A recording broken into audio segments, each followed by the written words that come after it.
Nehemiah chapter 2. Appointment by the king. In the month Nisan of the 20th year of King Artaxerxes, when the wine was in my charge, I took some and offered it to the king, because I had never before been sad in his presence. The king asked me, "Why do you look sad? If you are not sick, you must be sad at heart." Though I was seized with great fear, I answered the king, "May the king live forever.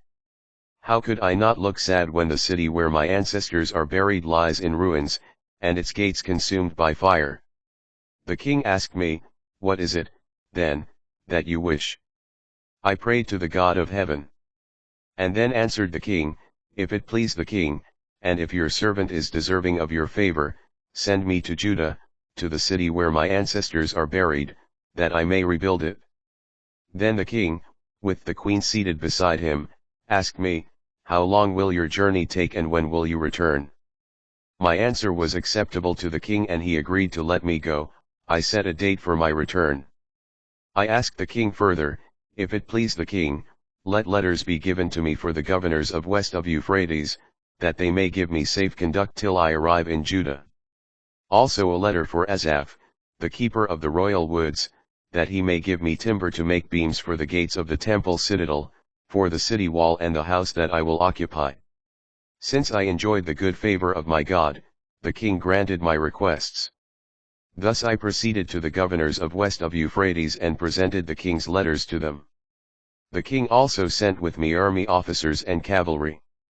When Sanballat the Horonite and Tobiah the Ammonite official had heard of this, they were very much displeased that someone had come to improve the lot of the Israelites. Circuit of the city. When I arrived in Jerusalem, and had been there 3 days, I set out by night with only a few other men and with no other animals but my own mount, for I had not told anyone what my God had inspired me to do for Jerusalem. I rode out at night by the valley gate, passed by the dragon spring, and came to the dung gate, observing how the walls of Jerusalem were breached and its gates consumed by fire. Then I passed over to the fountain gate and to the king's pool. Since there was no room here for my mount to pass with me astride, I continued on foot up the wadi by night, inspecting the wall all the while, until I once more reached the valley gate, by which I went back in.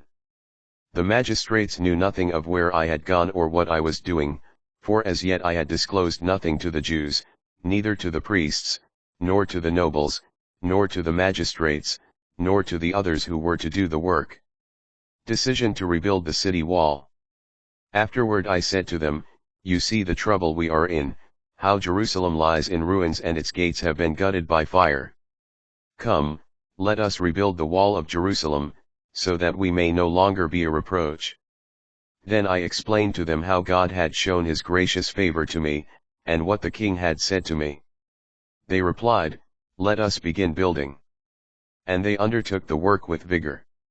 When they heard about this, Sanballat the Horonite, Tobiah the Ammonite official, and Geshem the Arab mocked and ridiculed us.